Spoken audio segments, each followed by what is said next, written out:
안녕하세요. 저는 회사를 운영하고 있는 30대 남성입니다. 예전 어른들께서 우리나라에 사기꾼이 너무 많다고 매번 법을 강화해야 한다며 열변을 토하셨는데, 그때는 제가 너무 어려서 그 말이 이해되지 않았습니다. 시사와 추적 프로그램뿐만 아니라 이곳의 사연을 들으면서도 매번 저런 사람들이 우리 주위에 정말 있는지 의문을 표하곤 했죠. 그런 제 아니란 생각 때문인지 저에게도 이런 황당한 일이 벌어지고 말았네요. 지금이야 일이 해결되어서 사연을 보낼 만큼 여유가 생겼지만 그때는 눈 돌아갈 만큼 화가 났었어요. 제 이야기를 들어보시고 혹시 주변 분들에게는 비슷한 사람이 없나 한번 확인해 보시길 바라는 마음에 사연을 보내봅니다. 앞서 제 소개를 한 것처럼 저는 어린 나이에 성공한 사업체를 꾸리고 있습니다. 젊은 나이에 바늘구멍보다 작은 가능성을 믿고 무모하게 도전한 사업이었어요. 물론 아무런 준비 없이 모든 걸 운에 맡기진 않았죠. 사업이라는 게 제 마음같이 되지 않는다는 건 잘 알고 있었지만 저는 조금이라도 성공 확률을 높이려고 치열하게 노력했었습니다. 평범한 회사원으로 욕심 없이 살 수도 있었던 제가 무모할 정도로 성공의 길에 집착을 하게 된 것은 모두 어머니와의 약속 때문이었습니다. 어렸을 적에는 평범한 가정에서 부모님의 사랑을 받으며 여느 어린 아이들처럼 행복하게 자라던 저였습니다. 어린 나이에 남자아이들이 다 그렇듯 왕성한 호기심과 체력으로 하루에도 몇 번이고 사고를 치던 말썽쟁이였죠. 경상도 남자분이시라 무뚝뚝한 아버지를 대신하여 저와 많은 시간을 보내준 어머니는 우리 집의 마스코트 같은 분이셨어요. 그런 어머니 덕분에 우리 집에서는 항상 웃음소리가 끊이지 않았죠. 제가 초등학교를 들어가고 고학년이 될 때까지만 해도 저는 그런 평범한 일상을 보내며 지냈습니다. 그러다 어느 날 학교 후 매번 반겨주시던 어머니께서 식탁에 심각한 표정으로 앉아 계셨어요. 학교 다녀왔습니다.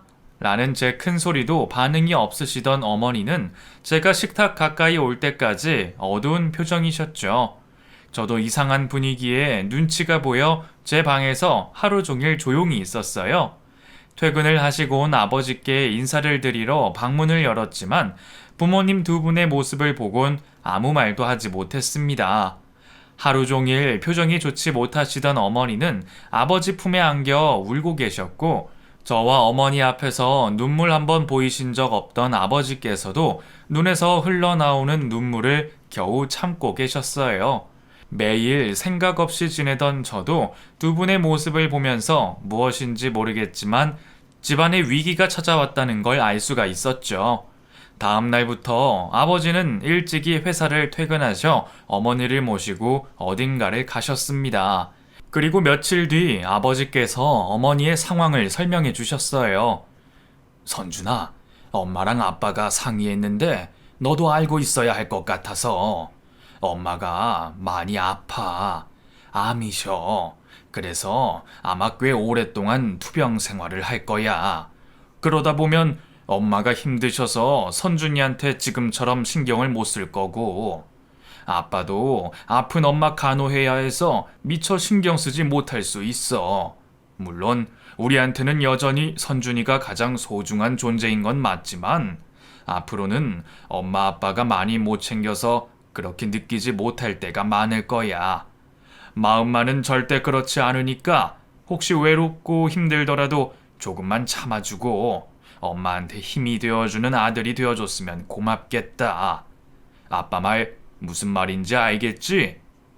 지금이야 암을 극복하는 사례도 많고 치료약도 많이 나왔지만 제가 어린 시절만 해도 암이란 병은 고칠 수 없는 무서운 병이었습니다.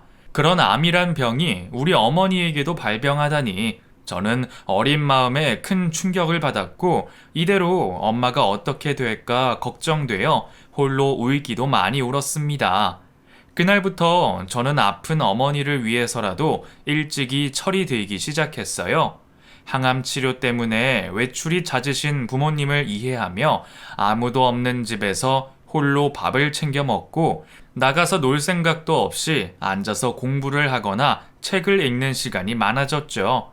아마 어린 저에게는 그 모습이 부모님을 기쁘게 하는 행동이라 생각했던 것 같습니다. 내가 더 이상 어리광 부리지 않고 의젓해져야 엄마도 아빠도 걱정을 덜 하실 거라 생각했습니다. 항암을 위해서 삭발을 한 것을 제외하면 이전과 다를 것 없는 모습의 엄마였지만 항암 치료를 마치고 난 뒤의 모습은 제가 봐도 그 고통이 느껴질 정도로 힘들어 보였습니다. 그래서 저는 괜히 엄마에게 스트레스를 주지 않으려 TV도 켜지 않고 항상 조용하게 생활했던 것 같아요. 밝은 성격의 어머니가 투병 생활을 하게 되면서 점점 지쳐가셨고 어머니의 웃음소리로 가득 찼던 우리 집은 점점 웃음기 없는 무거운 집안 분위기가 되어 있었죠. 시간이 지날수록 점점 암의 진행이 빨라지던 어머니로 인해 부모님은 더욱 바빠지셨고 가족 누구와도 시간을 보낼 수 없던 저는 많이 외로웠지만 다들 힘들어하는 상황에 불평불만을 할 수는 없었어요. 그래도 어머니는 저 때문에라도 다시 일어서시겠다며 많이 노력하셨지만 상황은 그리 나아지지 않았습니다. 그러던 중 어머니께서 결국 제가 고등학생이 되기 전에 세상을 떠나시고 말았습니다. 돌아가시기 전 어머니께서는 저에게 자신이 병환으로 힘든 시간을 보내게 해 미안하다는 말을 몇 번이고 반복하셨고 뭐든지 후회 남지 않게 열심히 살라 말씀하셨습니다. 그래서 저는 그날 이후 어머니의 유언을 제 좌우명으로 삼았고 정말 무슨 일이든 후회하지 않도록 최선을 다하며 살았습니다. 처음에는 어머니와 같은 환자를 치료하고 싶은 마음에 의사를 목표로 했지만 도저히 저와는 적성이 맞지 않았고 그래서 제가 하고 싶고 후회 남지 않는 일을 찾다가 결국 사업가를 꿈꾸게 되었습니다. 제가 직접 환자를 도울 수 없다면 기부금으로나마 환자들을 간접적으로 도와주고 싶었어요. 저는 대학생 때부터 사업 구상을 하게 되었고 어머님 유언대로 학업과 사업 모두 후회가 남지 않게 노력했습니다. 그리고 일찍이 성공을 하게 되었죠. 대학 시절부터 사업에 매달려 있던 저는 저에게 호감을 표하는 친구의 마음을 모른 척하며 지내왔기에 제대로 된 연애 한번 하지 못했습니다. 그래서 요즘 말하는 모태솔로가 되어 있었죠. 뒤늦게 경제적인 여유로 이성들과 몇 차례 만남을 가져봤지만 하나같이 좋은 기억은 아니었습니다. 연애라는 게 서로에 대한 마음이 가장 중요할 거예요. 그런데 아직 나이는 젊다고 하지만 사회적인 신분이 있다 보니 저를 처음 만나는 사람 모두 제 능력과 조건을 의식할 수밖에 없었습니다. 그렇게 만난 여성분들 중에서 저와 취미나 성격이 맞은 사람들과 연애를 하면서도 생각하지 못한 곳에서 문제가 생겼어요. 어머니의 투병 생활로 인해서 어린 시절 홀로 저 스스로를 챙겨야 했던 저에게는 기댈 사람이 한 명도 없었습니다. 물론 아버지께서 아들인 저를 사랑하셨고 도움을 주시며 이 세상을 살아가는데 길잡이가 되어주셨지만 무뚝뚝한 성격에 쉽게 곁을 내어주시지 않으셨죠. 한 사업체를 이끌어가는 수장으로서 약한 모습을 보여줄 수 없던 저는 그 무엇보다 어머니의 품속처럼 기대어 쉴 수 있는 여성이 간절했습니다. 그런데 만나는 여성들은 하나같이 다 저에게 기댈 줄만 알 뿐이었고 제가 마치 슈퍼맨인 것처럼 저에게 바라는 것이 많았어요. 매번 똑같은 이유로 연애와 여성에게 질려가고 있을 때 우연히 제가 기댈 수 있는 여성인 민영이를 만날 수 있었습니다. 사업으로 바빠 다른 취미가 없던 저는 일을 마치고 혼자 와인을 마시는 시간이 유일한 제 휴식 시간이자 취미였습니다. 손에 잡히는 대로 사와 마시기는 했지만 와인의 와자도 모르는 저였기에 주말 남는 시간을 이용해서 공부를 하고자 했어요. 우선은 근처 활발하게 활동하고 있는 동호회에 가입을 하게 되었죠. 그곳에서 같은 동호회 사람인 민영 씨를 만나게 되었습니다. 어린 시절 미국으로 이민을 갔다 돌아와 통역 일을 하고 있는 민영 씨는 외모뿐만이 아니라 내면 또한 매우 매력적이었어요. 힘들고 굳은 일에 몸을 사리려 하는 여성들과 달리 먼저 나서서 동호회 일을 주도했고 섬세하다고 표현할 정도로 주위 사람을 잘 챙기곤 했죠. 누가 보더라도 주체적으로 살고 있는 여성인 민영 씨에게 저는 점점 호감을 느끼게 되었습니다. 민영 씨와 더 알아가고 싶었던 저는 와인을 핑계로 사석에서 만남을 가지게 되었고, 둘이서 가까이 지내며 서로에게 호감을 느끼던 우리는 연애를 하게 되었죠. 그렇게 만나게 된 민영이는 이전에 만났던 여자들과 달랐어요. 비싼 선물이나 고급 레스토랑 같은 것을 바라지 않았고, 만나면서도 저에게 기대하는 거라곤 자신을 향한 진실된 마음뿐이었죠. 기념일을 맞아 작은 선물이라도 하면 전부 다 상술이라며 제 손을 끌고 가 다시 환불을 해오곤 했습니다. 오히려 제가 선물을 고민할 시간에 자신과 전화 한 통이라도 더 해주길 바라는 사람이었죠. 그렇다고 해서 또 저의 일거수일투족을 감시하고 자신에게만 모든 관심을 쏟아주길 바라는 여성은 아니었습니다. 일 때문에 긴 시간 연락을 깜빡해도 전혀 문제 삼지 않았고, 사업하는 사람이니 일이 중요하다고 자신을 최우선순위로 두지 말라며 바쁜 저를 이해해 주었어요. 그럼에도 불구하고 미안해하는 제게 민영이는 마치 오래된 부부처럼 제 옆에 있는 것만으로도 행복하다 했고, 제가 힘들 때면 기대어 쉴 수 있는 넓은 품을 가진 여성이었습니다. 제 어린 시절 이야기를 듣고는 저를 안타깝게 여기며 제가 더 자주 자신에게 기대어 주길 바라는 포용력 넓은 사람이었죠. 저는 민영이에게 감사했고 또 모든 도움이 되고 싶었지만 그럴 기회는 번번이 없었습니다. 매번 도움이 필요할 때마다 자신의 일은 자기 혼자서 할 수 있다며 거절을 하곤 했거든요. 저한테 돈도 시간도 바라지 않으며 주기만 하던 그런 민영이가 어느 날부터인가 저와 데이트를 하는 중에 좀처럼 집중도 못하고 어두운 표정을 보이곤 했습니다. 처음에는 컨디션 문제인가 싶었지만 그 후에도 계속되는 모습에 결국 제가 물어보게 되었죠. 하지만 어쩐 일인지 민영이는 그때마다 하고 있는 번역 일이 잘 풀리지 않아 그렇다면서 저에게 되려 사과하고 안심을 시켜주었어요. 하지만 몇 주가 지나도 계속되는 민영이의 어두운 모습에 저는 결국 집요하게 그 이유를 물어보게 되었습니다. 민영아, 내가 봤을 때는 절대 일 때문에 네가 그런 것 같진 않아. 도대체 무슨 일이야? 네가 괜찮다고 하지만 남자친구 입장에서는 얼마나 고민된다고. 미안해, 오빠. 실은 아빠가 좀 아프셔서 당장에 수술할 돈이 필요하시다고 해. 근데 오빠도 알잖아. 미국 수술비가 얼마나 비싼지. 몸이 안 좋으셔서 아빠가 직접 한국으로 들어오실 수도 없고.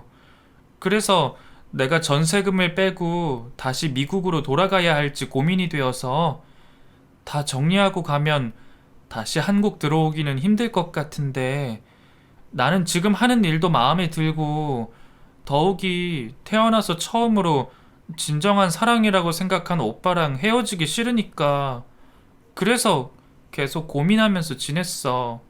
근데 고민만 하고 아무 결론도 나지 않은 상황에 내가 괜히 이런 말 하면 오빠가 걱정할 거 아니야. 열심히 일하는 오빠한테 지장 줄 것 같아서 말을 못했어. 미안해, 오빠. 내가 항상 말하잖아. 네가 염려하는 것들은 나한테도 중요한 문제인데 제발 나한테도 말해달라고. 그런데 너는 왜 매번 혼자서 모든 일을 감당하려고 하는 거야? 민영이 네가 그렇게 이야기하면 나 정말 서운하다. 나도 너를 같이 걱정하고 도울 수 있게 기회를 줘야지. 그럼 아버지께서 많이 아프신 거야? 민영이 네가 꼭 미국으로 돌아가야 할 만큼? 아니, 그건 아닌데 수술 비용이 많이 모자라서 미국 상황이 그렇다 보니 따로 보험도 없으시기도 하고 병원이랑 상담해서 비용을 깎긴 했는데 그래도 돈 빌릴 곳이 용이치 않나 봐. 얼마나 모자라길래 그래? 내가 빌려줄게. 너는 내가 있는데도 왜 말을 하지 않고 혼자서 그런 고민을 하고 있는 거야? 나 정말 섭섭하려고 한다. 우리가 아무리 연인이라지만 그래도 어떻게 돈까지 빌려. 괜찮아, 오빠. 내 가족 일이니까 내가 해결할게. 우리 조금만 떨어져서 지내다 다시 내가 한국 돌아오면 되니까 그때까지 조금만 기다려줘. 무슨 소리야? 지금까지 내가 하는 말 무슨 말인지 모르겠어? 민영아, 돈 걱정이라면 나한테는 오히려 쉬워. 얼만지 말만 하면 내가 빌려줄게. 내가 그냥 주는 게 부담스러우면 우리 만나는 동안 천천히 갚으면 되잖아. 응? 저는 금액이 얼마인가를 떠나서 민영이가 나를 어떻게 생각하는 건지, 민영이에게는 내게 그러한 고민조차 이야기할 수 없는 존재인가 싶어 많이 서운했습니다.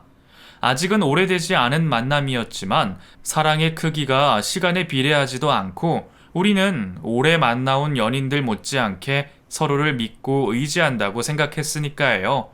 물론 민영이는 자신이 미국에서 살다가 와서 가족 일을 남자친구에게 도움받는다는 것이 어색하고 불편해서라며 저에게 여러 번 이해시켜 주었지만, 그럼에도 불구하고 내게 기대지 않았다는 것에 서운함이 바로 가시지는 않더군요.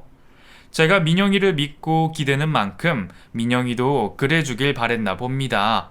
상황이 악화되어 민영이와 생이별을 할 수도 있다는 생각에 저는 우선 민영이에게 부족한 금액만큼 도와주기로 했습니다. 아니야, 오빠. 내가 다른 친척들한테 먼저 빌려볼게. 역시 괜히 말했어. 오빠가 이럴 줄 알고 내가 말을 못한 건데. 민영아, 반대로 생각해봐.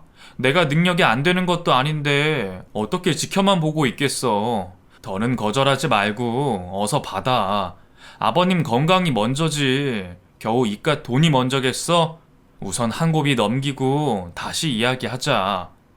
연인의 당연한 행동에도 민영이는 몇 번이나 고개까지 숙이며 저에게 감사의 인사를 표했습니다. 그리고 다행히 제가 빌려준 돈으로 아버님의 수술비도 해결할 수 있었고요. 서로에 대한 마음을 더 확실하게 알 수 있었던 그 일을 계기로 우리는 좀 더 깊은 한 마음이 되어갔습니다. 민영이는 만남을 이어가면서도 계속해서 그날의 고마움을 저에게 표현했어요. 그리고 채 한 달이 되기도 전에 제가 빌려준 금액의 일부를 제외하고는 돈을 다시 돌려주었죠. 오빠, 내가 능력이 안 돼서 빌려준 돈 전부는 바로 못 넣었어. 남은 금액도 최대한 빨리 해결해 줄게. 민영이, 너가 무슨 돈이 있다고 벌써 돈을 갚아. 천천히 줘도 된다니까. 오빠도 사업하는 사람인데 언제 어디서 돈이 필요할 줄 알고. 그래도 다행히 돈 받을 곳이 있어서 우선 오빠 일 먼저 해결해야 할 것 같아서. 그리고 아빠도 오빠한테 너무 고맙다고 계속 말씀하셔. 오빠랑 얼른 통화하거나 만나고 싶다고 난리시고. 그런데 아직 몸 회복 중이시니까 당장 통화가 어려워서 너무 아쉬워하시네. 전화야, 나중이라도 얼마든지 할 수 있잖아. 우선은 아버님 회복이 먼저시니까 나중에 내가 먼저 전화 드리겠다고 민영이 네가 대신 전해드려. 아버님 건강도 그렇지만 나는 민영이 네가 내 곁에 남아줘서 정말 다행이야. 사람 마음이라는 게 화장실 들어갈 때 나올 때 다르다던데, 저는 민영이가 제게 피해를 주기 싫어 부담이 될 만한 금액을 바로 되갚는 모습에 한 번 더 반할 수밖에 없었습니다. 만나면서도 항상 제 지갑에서 돈이 나오는 걸 싫어하던 민영이는 항상 돈 10원도 아껴가며 데이트를 즐기곤 했어요. 매번 보여지는 것에 목숨 매달리는 다른 여자들과 달리 소박한 것을 찾으며 저와 있는 시간만으로 행복해하는 그녀에게 점점 확신이 들고 있었죠. 이번 일로 민영이 부모님에게 좋은 인상을 드렸다 생각한 저는 민영이에게 프로포즈 할 때를 노리게 되었습니다. 만남이 이어지면서 종종 저와 앞으로의 미래를 이야기하던 민영이의 모습에 고백할 적당한 시기만 기다리고 있었습니다. 그런 저에게 민영이가 먼저 깜짝 놀랄 만한 제의를 해왔어요. 오빠, 우리 부모님 한국에 아예 들어오시기로 했는데 저번 수술비 도와준 것도 고마워하시고 오빠를 정식으로 만나고 싶다 하셔서 오빠는 어때? 그래? 나야 당연히 뵙고 싶지. 그럼 부모님이 미국 일 정리하시고 한국으로 아예 돌아오시는 거야? 응. 저번 수술 이후로 마음이 많이 그러셨나 봐. 사람 일 어떻게 될지 모른다고 아빠는 앞으로는 고향에서 생활하고 싶어 해. 내 결혼 문제도 걱정하시는 것 같고. 그럼 오빠만 괜찮으면 우리 부모님 오시고 편한 시간에 보자. 빨리 보면 좋겠다. 부모님이 벌써 난리시거든. 오빠 보고 싶다고. 아, 그리고 평소에도 멋있지만 그때는 정말 멋있게 하고 나와? 사실 우리 부모님은 오빠를 벌써 사윗감이라고 생각하시더라고. 뭐? 사윗감? 그게 정말이야? 한국으로 돌아오신다는 민영이네 부모님께서 저를 사윗감으로 생각하신다는 말에 저는 기대를 할 수밖에 없었습니다. 이번 민영이 부모님을 뵙는 자리만 잘 마친다면 곧바로 고백을 할 계획을 하게 되었죠. 그렇게 식당에서 처음 뵙게 된 민영이 부모님께서는 저를 무척이나 좋아해 주셨습니다. 딸의 선택을 존중한다는 부모님께서는 벌써부터 저를 사위 대하듯이 대접해 주셨죠. 그리고 저는 얼마 지나지 않아 민영이에게 정식으로 결혼 프로포즈를 하게 되었습니다. 기대했던 것처럼 민영이는 제 프로포즈를 받아주었고 우리는 정식으로 부모님들을 찾아뵙고 결혼 허락을 받으며 준비를 하게 되었죠. 민영아, 다음 주에 아버님, 어머님 찾아뵙는 거 아직 정해지지 않았어? 어? 그게... 근데 오빠, 우리 꼭 집에서 봐야 할까? 어차피 저번에 식당에서 만나기도 했고 이번에는 허락만 받으면 되는 거잖아. 나는 뭐든지 괜찮은데 혹시 집에 무슨 일 있는 거야? 표정도 그렇고 말하는 것도 시원치 않은 게 무슨 문제 있는 것처럼 보이는데. 실은 이런 얘기까지 하고 싶지 않았는데 그래도 결혼할 사이에 솔직하게 이야기할게. 사실 부모님 사는 집이 누구를 부르기에는 좀 누추해. 저번에 수술비 모자란 것도 한국에 돌아오게 된 것도 사실 부모님께서 경제적으로 많이 힘든 이유에서야. 그래서 부모님께서도 좀 그러신가 봐. 나름 결혼 허락받으러 오는 사위인데 제대로 된 집도 아니고 불러서 사위 대접도 못 해주겠다 싶어서 걱정이 많으셔서 그래. 그래서 아직 어떻게 해야 할지 결정하지 못했어. 그래서 말인데 오빠만 괜찮다면 그냥 찻집에서 잠깐 봐도 될까? 내가 오빠가 회사 일로 바쁘다고 우리 부모님께 둘러 말하면 우리 부모님 체면도 서고. 민영아, 난 뭐든지 괜찮아. 아버님, 어머님께서 불편하시다면 그렇게 해. 나는 모른 척 할 테니까. 좀처럼 힘든 이야기를 하지 않는 민영이가 부모님의 형편 이야기까지 꺼내는 것을 보니 걱정할 만한 상황인가 싶었어요. 자세한 형편도 모르는 상황에 무턱대고 도움을 드릴 수는 없을 것 같아 우선은 부모님께 결혼 허락을 받는 자리를 가지기로 했죠. 그 후에도 별다른 문제 없이 상견례까지 마치게 된 저와 민영이는 본격적으로 결혼 준비를 하게 되었습니다. 그런데 그때부터 민영이가 수상한 모습을 보이기 시작했어요. 처음 같이 살 집을 둘러보러 다닐 때부터였죠. 저는 전부터 제 회사 근처에 얻고 싶었던 아파트가 있었어요. 고급 아파트라 시설도 좋고 평수도 넓고 다 좋았는데 아무래도 혼자 살기에는 부담되어 포기했던 곳이죠. 하지만 신혼집으로는 괜찮지 않을까 했습니다. 오래 살 집이라면 좀 더 큰 평수까지도 감당할 수 있을 것 같아 그 집을 둘러보는데 누구나 좋아할 만한 집을 둘러보면서도 민영이는 왠지 표정이 좋지 않았습니다. 왜? 집이 별로야? 아니, 넓고 좋지. 여자라면 누구든 이런 집에서 사는 걸 꿈꾸지 않겠어? 근데 왜 그런 표정이야? 아니, 그냥 우리 부모님은 다 쓰러져 가는 집에 월세로 살고 있는데 나는 이런 곳에 살게 되니까 마음이 복잡하네.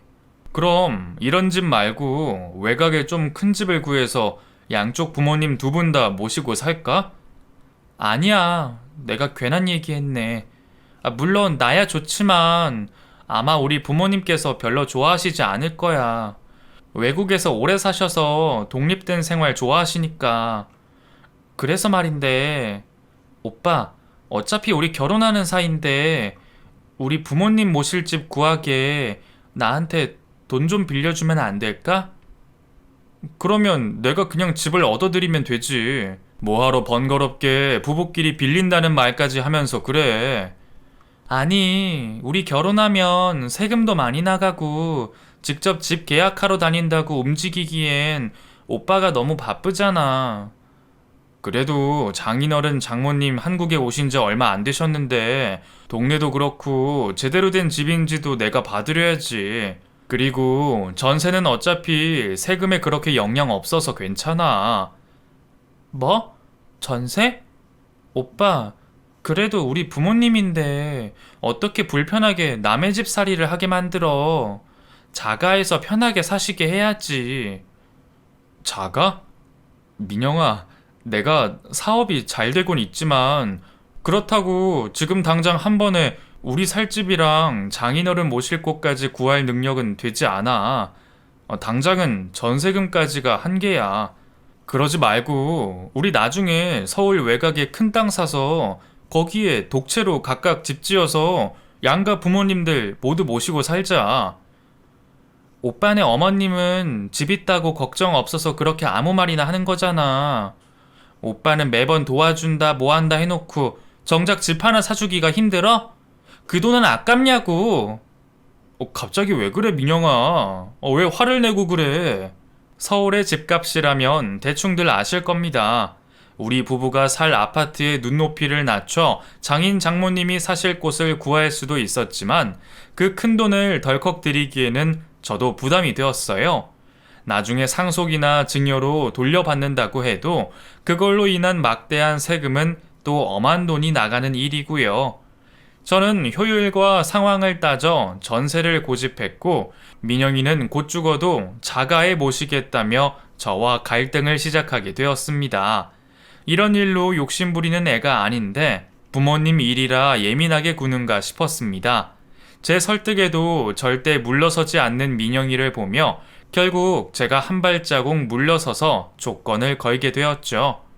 사실 아직도 네가 자가를 고집하는 이유를 모르겠어. 하지만 네 말대로 내가 매번 도와주겠다고 자신 있게 말한 만큼 그리고 장인 장모님께 효도한다는 생각으로 네 뜻에 따를게. 오빠, 정말이야? 고마워. 내가 이번 일은 절대 잊지 않을게. 나도 아버님께 평생토록 잘할게. 다만 조건이 있어. 조건? 무슨 조건? 그 큰 금액은 나도 운용해 본 적이 없어서 무슨 일이 생길지도 예상 못해. 세금 관련으로도 이제부터 알아봐야 하고 요즘에는 부모 자식 간에나 부부끼리도 다들 그렇게 한다고 해서 우리도 차용증을 작성해서 공증 받았으면 하는데. 뭐? 차용증? 하, 됐어. 빌려주기 싫으면 싫다고 하지. 우리가 빚쟁이도 아니고 차용증을 쓰라고?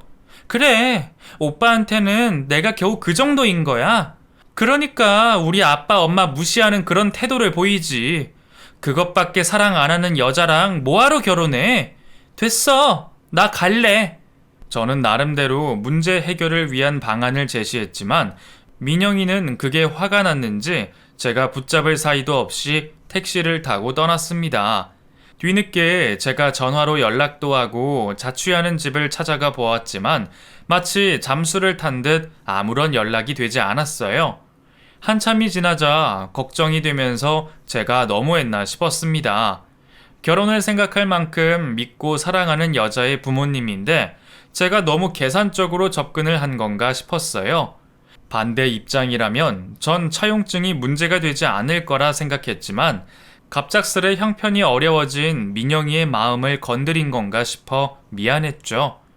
사과를 하고 다시 그 일에 관해서 상의를 하고 싶어 민영이를 찾아 나섰지만 계속해서 집에도 없고 연락도 되지 않았습니다. 결혼식이 얼마 남지 않은 상황에 직접 민영이를 찾아 나서면서 이전에 만났던 민영이의 친구들에게 연락을 해보았는데 이상하게 다들 하나같이 바뀐 전화번호거나 민영이를 모르는 사람이라 했습니다. 거기다 민영이 부모님마저도요. 마치 다 같이 나 몰라라 하기로 약속이라도 한 듯한 모습에 수상함을 느끼고 있을 때 민영이에게 전화가 걸려왔어요. 나 오빠한테 정말 실망했어.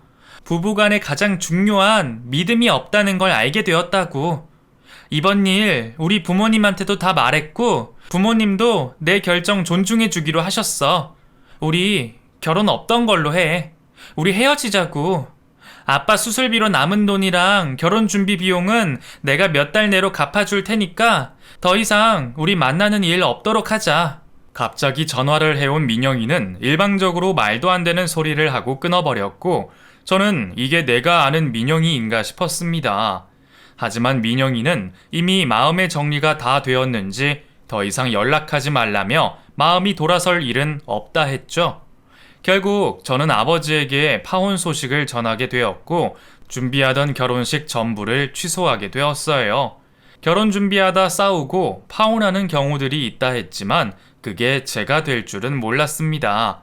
게다가 다툼의 이유가 돈 문제라니 더욱 속이 상했죠. 아직까지도 내가 뭘 그리 잘못했나 싶었던 저는 일방적인 파혼을 요구한 민영이를 찾지도 않았고 그냥 잊으려고 노력했어요. 최대한 빨리 일상으로 돌아가고자 일에 집중하던 도중에 전화가 걸려왔습니다. 결혼 사진을 찍은 곳에서 사진을 찾아가라는 연락이 왔던 거죠. 그냥 버려달라는 제 말에도 신상 때문에 직접 가져가야 한다는 말에 결국 어쩔 수 없이 사진을 찾으러 가야 했습니다. 파혼당한 남자가 웨딩 사진을 찾으러 가야 한다니 참 비참했습니다. 그런데 사진을 찾으러 가는 길에 저는 민영이를 보게 되었습니다. 그것도 그 사이 새로운 남자와 결혼 준비라도 하는 건지 웨딩 사진을 찍고 있는 민영이를 말이죠. 차 안에 숨어 한참을 몰래 지켜봤지만 그곳에 있는 여성은 민영이가 맞았습니다. 파혼이 되어 취소된 우리의 결혼식이 겨우 2주가 지났는데 벌써 행복한 모습으로 낯선 남자와 미래를 기약하는 모습이 어이가 없었어요. 도대체 나와는 왜 결혼을 약속했던 것이고 저 남자는 언제부터 만난 것인지 따져 묻고 싶었습니다. 하지만 이미 파혼까지 하고 끝난 마당에 제가 그녀에게 가서 화풀이를 하는 것이 무슨 소용이 있나 싶었어요. 결국 전 집으로 돌아와 잊어보려 했지만 머릿속에서는 그 남자와 환하게 웃고 있는 민영이의 모습만 생각났습니다.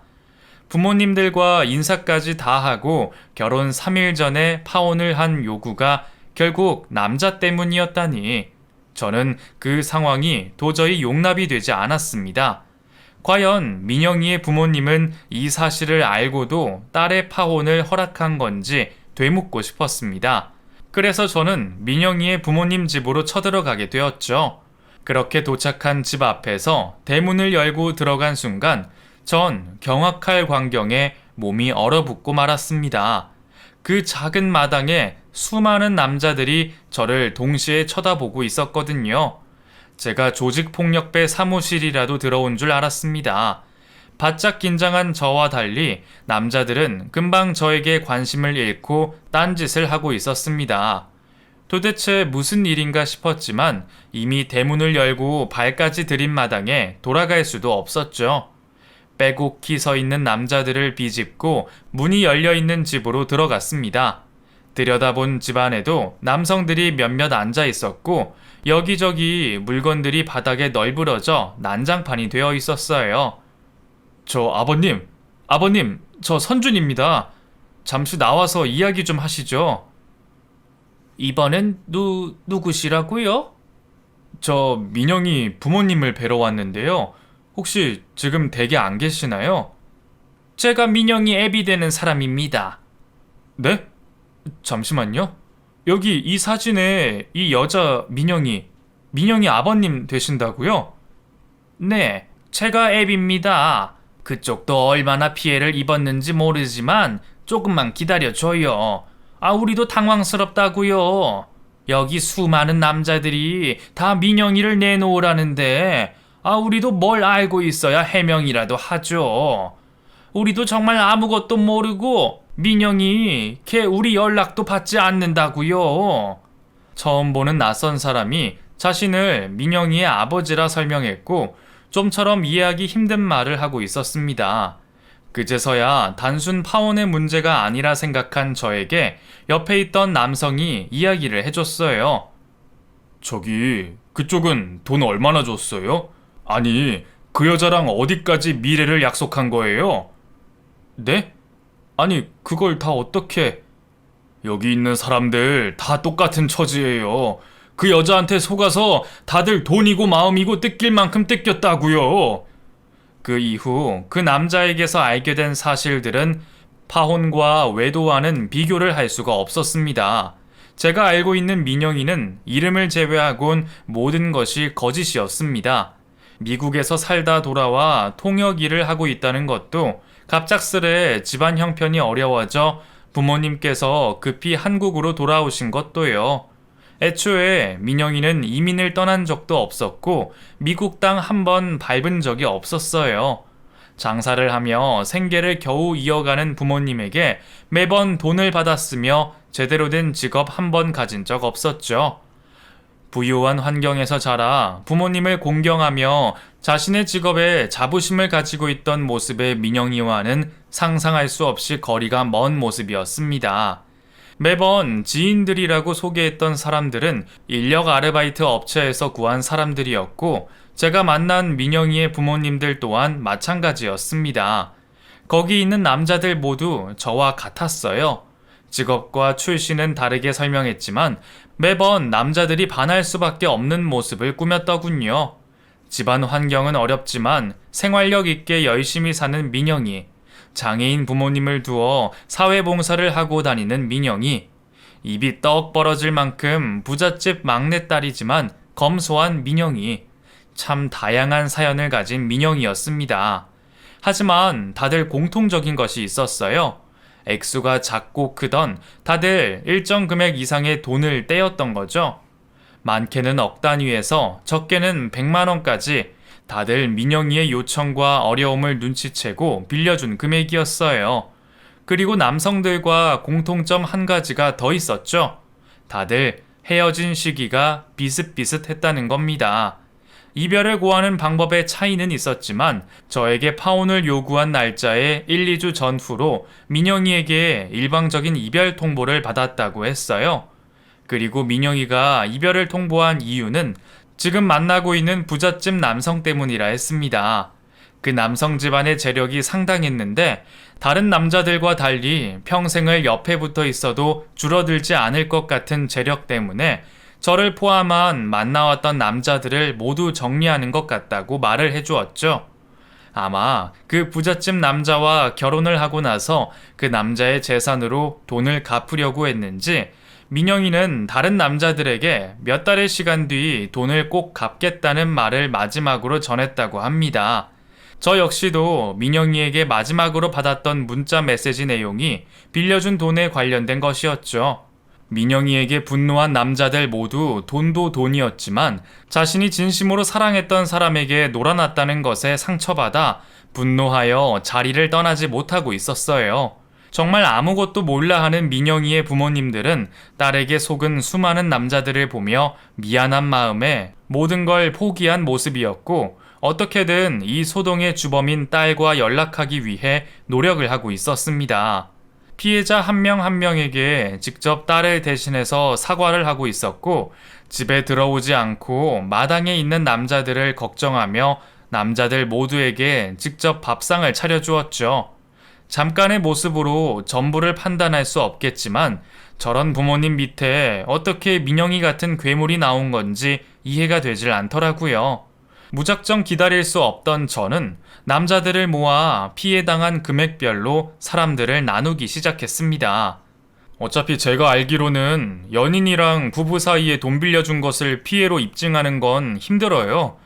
여기 고액을 피해 당하신 분들도 몇 분 있지만 대부분이 1,000만 원 이하의 금액들이에요. 우리한테는 큰 돈이겠지만 수사를 하는 경찰들 입장에서는 또 다르게 보일 수도 있고요. 개별적으로 하면 고소해서 사기죄로 넣는데 고생을 할 겁니다. 여기서 이러지 말고 다들 서로를 도와서 다 같이 사기죄로 고소를 합시다. 그게 더 확실할 거예요. 피해 남성들 모두 제 말에 동의를 했고 연락처를 교환하고 헤어지게 되었습니다. 메시지 대화방을 만든 우리는 추가로 남아있을 피해 남성들을 지속적으로 수소문했고 서로 역할을 맡아가며 이민영 그 여자를 잡기 위해서 움직였습니다.